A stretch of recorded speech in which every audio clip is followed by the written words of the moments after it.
الله الرحمن الرحيم الحمد لله رب العالمين مالك الخلائق أجمعين والصلاة والسلام على رسوله وحبيبه القاسم المصطفى محمد اللهم صل على محمد وآل محمد الطيبين الطاهرين المحسنين ونحمة على أعدائهم أجمعين من الآن إلى يوم الدين.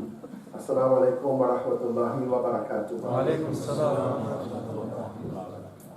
Yesterday we talked about the role of fasting and what it meant and so forth. And I would like to talk to you today about that other part of the verse that says, لَعَلَّكُمْ تَتَّقُونَ. In order for you to be, as they would say in many English translations, pious. And this is one can say that this is the essence of our actions in the month of Ramadan, or when we are fasting in general. The essence of the fast. We talked about a sacred time. That Ramadan is a sacred time. It's a particular sacred month that is special, set aside for us to come close to Allah, to be the guests at Allah's table. So Ramadan is a state. You enter into a state. You enter into a state. A state does not necessarily require some kind of action. For example, a state of sleep. Sleep is not something you do. Sleep is a state that you are in. It is something happening to you. You see? If you, for example, let's say, go into a war zone, for example, the moment you enter into that zone, you're into a certain state. You are concerned about your life, for example. You're concerned about people attacking you. You're in a particular state. If you're watching a horror movie, for example, that you're in a state. You're just watching and something is happening to you. So Ramadan is a state. And a state is also very important for us to be able to reach close to Allah, depending upon what that state is. Very interesting thing about Ramadan is that Ramadan is a festive type of occasion. You're doing food and water and so forth, but we're all happy. The Muslims, when we get together for iftar, for example, we are happy. Ramadan is not a sad time, for example, even though we're depriving ourselves of something. So in a sense, our soul is in a state of happiness, whether we decide to or not. Our soul is in a state of happiness. And this is why it says that we are guests at Allah's banquet. Now, what do we do in Ramadan? What do we do? How should we behave in Ramadan? And this is what we mean by taqwa. This is what we mean by taqwa. Now, what really is taqwa? You find that English translations, I guess because the language is not adequate, or it may not be in the same cultural environment like Arabic, there's some difficulty in translating the word taqwa. And many translations of Quran, for example, when you look at them, they say taqwa is piety, a pious person. Now, what is a pious person from, let's say, a Christian point of view, from a general, Western point of view? Piety is a state. Piety is a state. We say X is pious and Y is not. But it does not talk about why or how X become pious, for example. Or how Y is not pious. It doesn't say this. What we know is that from X's conduct and behavior, we know that X is pious. For example, X is always calm in the presence of, disturbance. X also always has words of wisdom for people. X is always kind and so forth and so on. And we say this is how they are. This is their personality. This is how they are. But we don't know how they've become this. From the Islamic point of view, taqwa is something dynamic. Taqwa is an action. Taqwa's root comes from the word fear, from being afraid of something.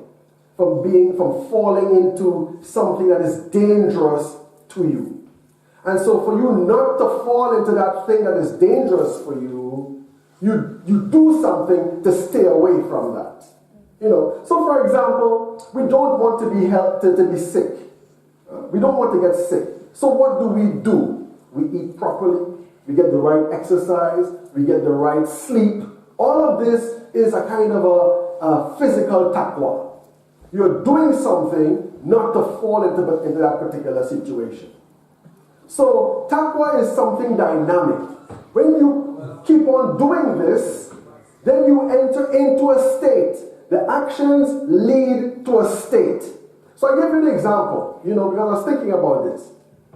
It's like, for example, let's say you don't want to be weak. You don't want to be weak. You don't want to be unhealthy, and you don't want to be weak. So you decide from now on, I am going to,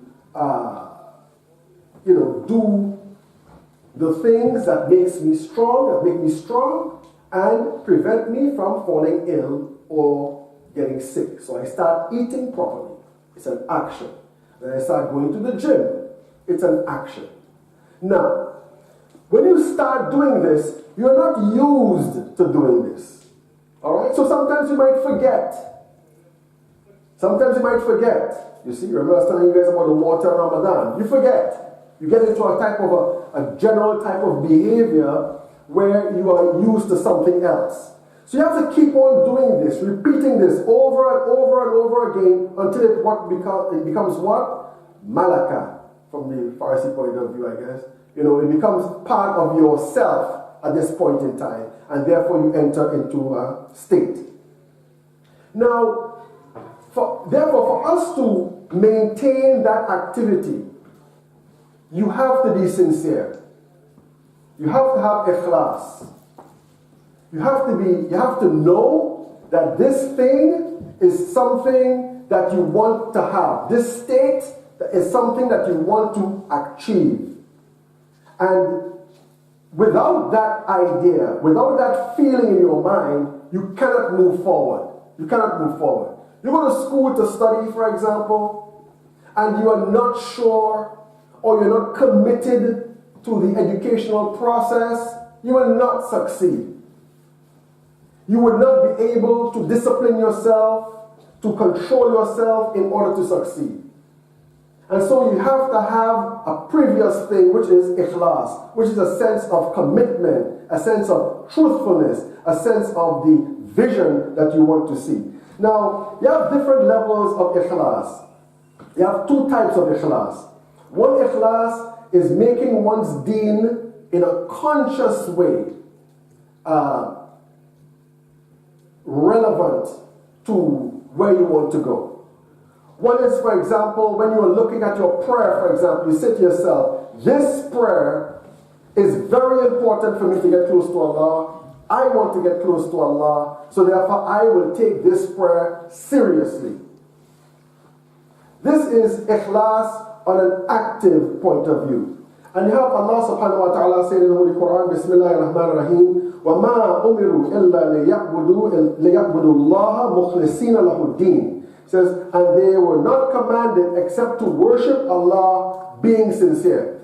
The mukhlisin is ikhlas on the active level.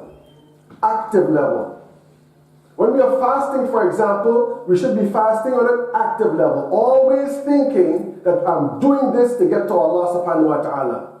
The tendency of your mind, the tendency of your personality or your spirit is to not go into that area. It's to not apply yourself in that particular area. And so, for example, many of us tend to go into fasting on a minimalist level, a very minimalist level. Just stay away from the food and drink. That's all we want to do. Okay? This is a very low level of ikhlas. When you want to get to the higher level of ikhlas, this is where you fast with the limbs and the eyes and so forth and so on. And that's more difficult. That is much more difficult. And just like, for example, when you decide to go to the gym, I hope a lot of you guys do go to the gym. A lot of Muslims are quite weak, right?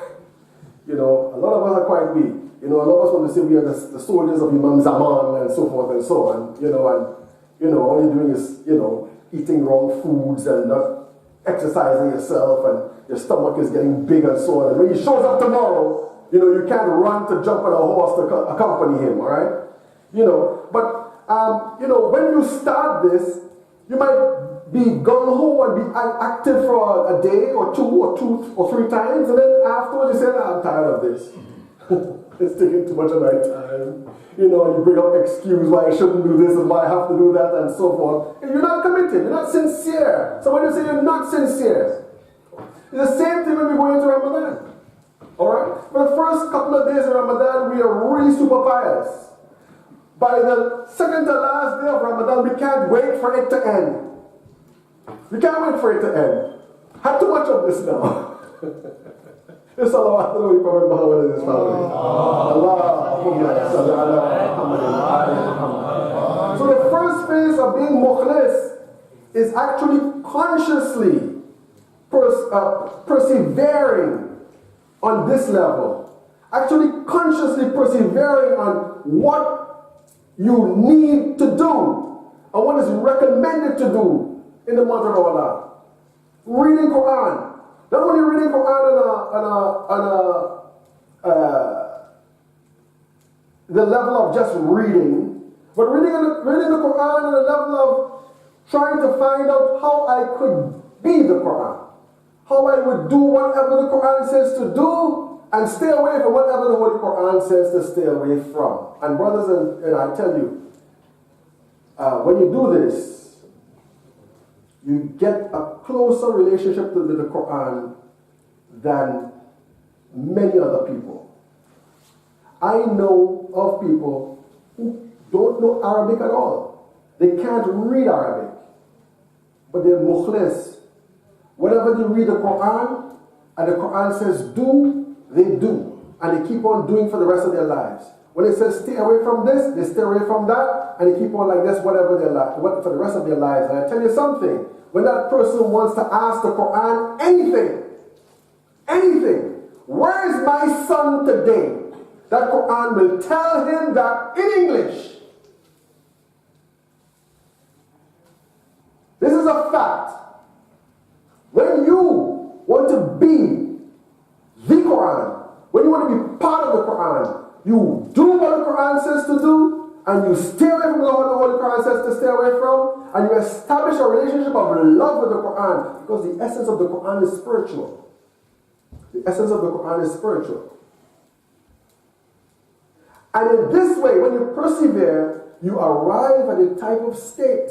You arrive at a state of uns, a state of intimacy with the Holy Quran.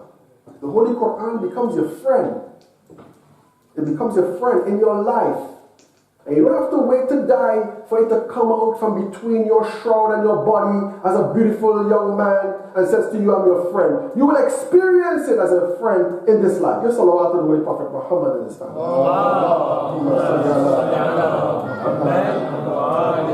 So how do you practice ikhlas? First of all, you have to have the right intention. You have the right intention. This is good. This is necessary for me. And I will be pursuing this all the time. You have to have the right intention. Secondly, you have to have a consciousness of the goal you want to achieve. In this case, where Ramadan is concerned, you want to be one of the muttaqeen. You want to be one of the pious. This is the goal. And you have to see yourself in this particular situation. You have to see yourself in that particular place, which brings us to the third thing that you must have is imagination. You must be able to imagine yourself in this particular relationship. This is why, for example, we in the teachings of Islam, it describes the lives of the Imams. Why do we describe the lives of the Imams? Why do we read the seerah of the Holy Prophet sallallahu alaihi wasallam? Why do we read about Imam Hussein alayhi salam on the Battle of Karbala? Why do we read these things? Why do we read about his companions on the battle? Why do we read about it? Just because it's some kind of story in history? No. We read about it because we want to see ourselves in that particular light, that particular role. This is where imagination comes from. A lot of people don't talk about imagination. Imagination is not a figment in your mind. If you cannot imagine yourself going somewhere or doing something, you can't do it. You cannot do it. If you want to write a book, and you can't imagine yourself writing that book and finishing that book, and that book being a really good book, you can't write a book. You have to be able to imagine yourself. And you have examples like this. You know, for example, you know, the Holy Prophet sallallahu alaihi wasallam says, worship Allah as if you can see Him. And if you cannot see Him, know that He can see you. Why would He say worship Allah as if you can see Him? If it is impossible. Why? No. As if means imagine. Imagine you could see Him. Imagine very strongly you can see Him. And also know that He can see you. I tell you, if you imagine that, you will see God. I'm not saying you will see God as an object in space. Allah is infinite. But you will see Allah's light. Allah knows samawati wal ard. You will see Allah's light. Worship Allah as if you can see Him. When you stand in prayer facing Qibla, you imagine that you're facing God. You imagine that you're facing God. You imagine that you're in the presence of God. You imagine that. Imagination is sometimes even more powerful than having knowledge. You know that? Imagination can be more powerful than having knowledge. A lot of people are scared of dead people. If somebody tells somebody, look, I want you to stay in this room with this dead body in this room because, you know, that's if you don't have experience like this, you know, until tomorrow morning and you do something with it, many people would be afraid. Even though they have knowledge that that person can't do them anything. Maybe you watch one too many horror movies or something. You see, this is the imagination. If you imagine, for example, very strongly that somebody is your enemy, they can come to you with a smile and you see that smile as hypocrisy. Imagination is a very, very important thing. So you have to imagine yourself in that particular situation, in that state of closeness with Allah subhanahu wa ta'ala. The other thing you must do is to concentrate on the action. To concentrate on the action. What I mean is, for example, when you're praying, you must concentrate on the prayer. You must have what you would call mindfulness. Hudurul qalb. Meaning that nothing else is included that is extraneous to the prayer. This is why, for example, the prayer has an outward aspect and an inward aspect. Just like anything else. The body of the prayer and the soul of the prayer. The body of the prayer is the actions of the prayer. The soul of the prayer is where your mind is, what you are focused on. Many of us, for example, I heard somebody made as a joke, they said, you know, I solve all my problems when I'm praying. Why? Because when you're praying, you know, your mouth is moving, but your mind is somewhere else.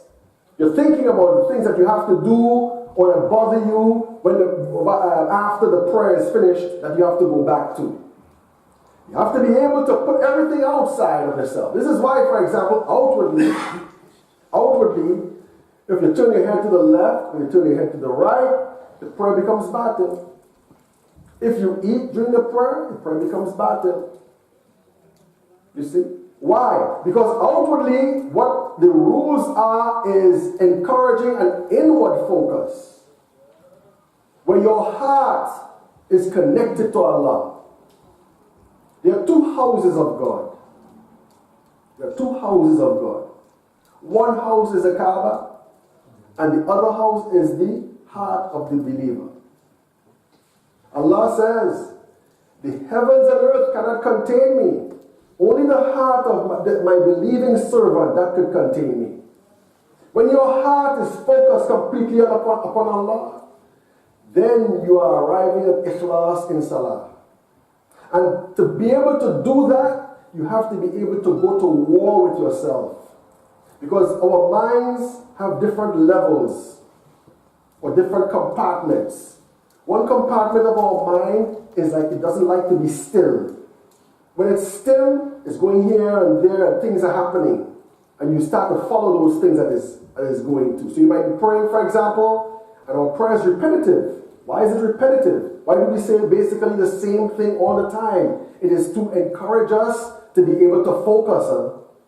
Encourage us to be able to focus. If the prayer was different in content every time, that aspect of our mind that likes to flit here and there like a bird and land on that branch and land on this branch, it would become quite happy and quite satisfied to be occupied like that. So the prayer is repeated for you to be able to focus,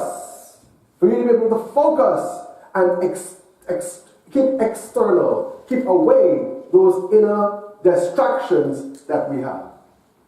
That's what the prayer is for. Why do we call the niche in the wall the mihrab, the place of war? Who are we fighting against? Not just shaitan. Which shaitan? The shaitan in ourselves. Largely the shaitan in ourselves.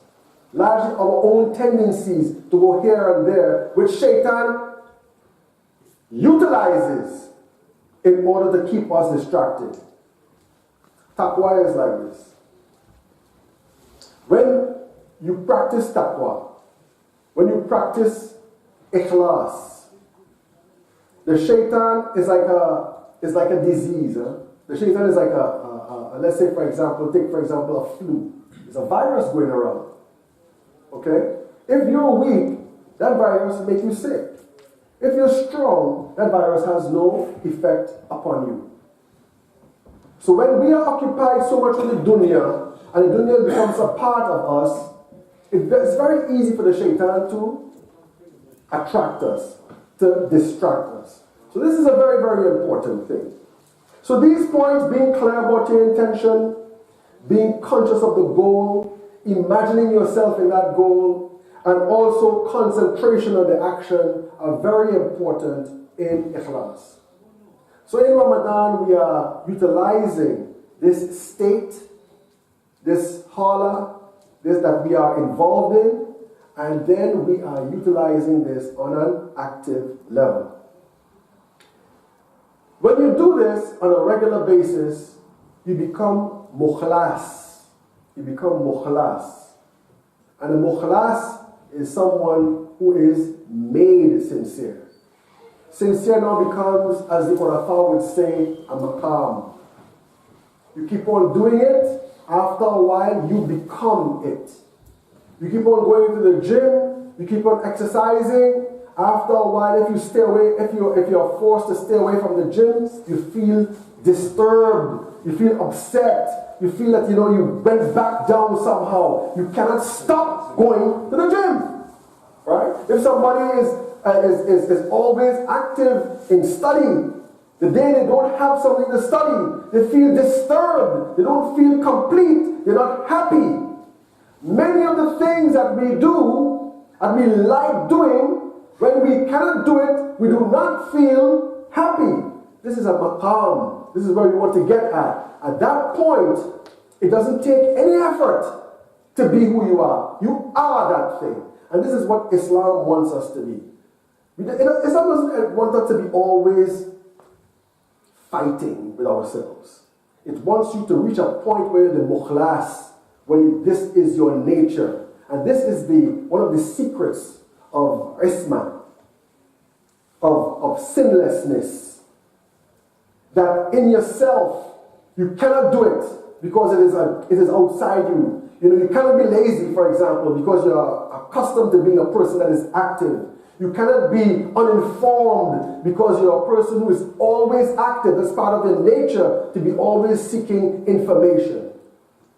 So if we want to be good Muslims, if we want to be sincere Muslims, we have to keep on practicing and practicing and practicing till we get to that particular maqam, to that particular state where it defines us.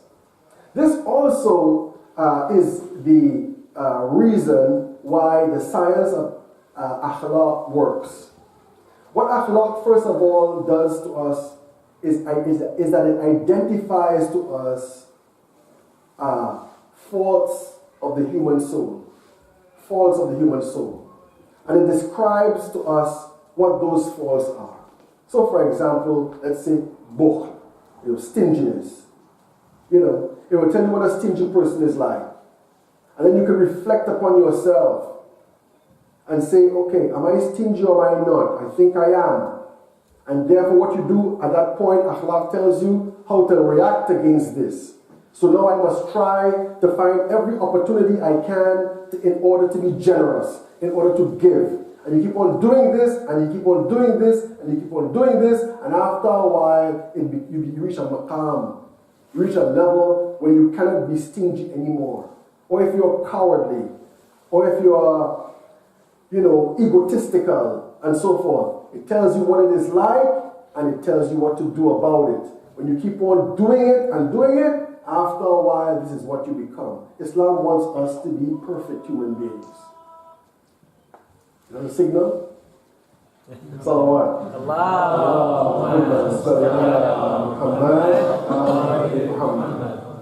Now, yesterday, for example, the Sheikh was mentioning the fact that we should not waste. Okay, we shouldn't waste the food. Eating for iftar is also a very, very important part of our ibadah, right? A very important part of our Ramadan. The hadith that say that the dua at the time of iftar is answered. The dua at the time of iftar is answered. And so, for example, we should be very careful in how we eat, what we eat, how we are being when we eat. Okay? It doesn't end just at eating.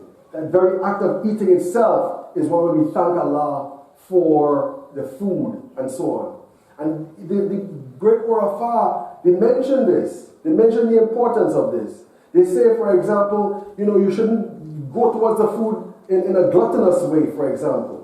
Because it is disrespect to Allah. He invited you to his table, and now it's time to eat, and you eat it and you forget the host who is looking at you and wants to engage in you with conversation. Who wants to engage with you and talk with you and so forth. You're there and you're at the table and the adhan goes and you're thinking only about that cigarette you got to smoke outside. Now imagine that. You're my guest or I'm your guest. You want to talk to me. You're looking at me with a smile. And all I'm thinking about is getting out of here to go have some fun. Or the food comes in front of me and I start to eat and I forget about you.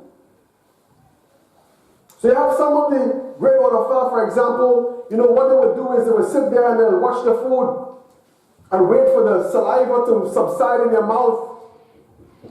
You see? And then you eat. At that point you're telling your body, my appetites, I'm in charge here, not you. Many of us are such that our bodies are in charge of us. And I'd like to end with this. This is how they control you. They call us consumers in this society. What is a consumer? Somebody who's always taking in something. Somebody who always is looking for something to eat or something to possess. And in that process, they market things to us. They increase our appetite for things that we didn't even want. Until you realize that, hey, you know what? This makes me have a higher status in front of other people. And so we are motivated by this. And this is something that especially affects our kids. Especially affects our kids. This whole idea of me, I, you. You have people, for example, who the meaning of life is equated to how many likes they get on Facebook, how many people they have following them on Instagram or Snapchat, to the extent that when their numbers go down, these people are having suicidal thoughts. They think I'm nothing. This is a consumer mentality, and Islam itself is against the consumer mentality. So let us try to be mukhlis, at least mukhlis, in this month of fasting. So we can reach a state of the state of the mukhlas. And the state of the mukhlas, for many of us, will not be only achieved during the month of Ramadan, but it will be achieved by us fasting on a regular basis during the year. Try to make fasting a stable part of our activity. I'm telling this to you, and I'm telling this to me. To make fasting a stable part of our activity. To fast at least twice a week, for example. And to keep that spirit of Ramadan continuing. And inshallah, we will reach the level of mukhlas, we reach the level of an expert faster. We reach a level where, for example, fasting is something that we enjoy. And if we don't fast one day, we feel disturbed about it. We feel unhappy about it. And so we will always be continually fasting and to be a good example unto others, because that fasting is going to make us much better people. Assalamu alaikum wa rahmatullahi wa barakatuh.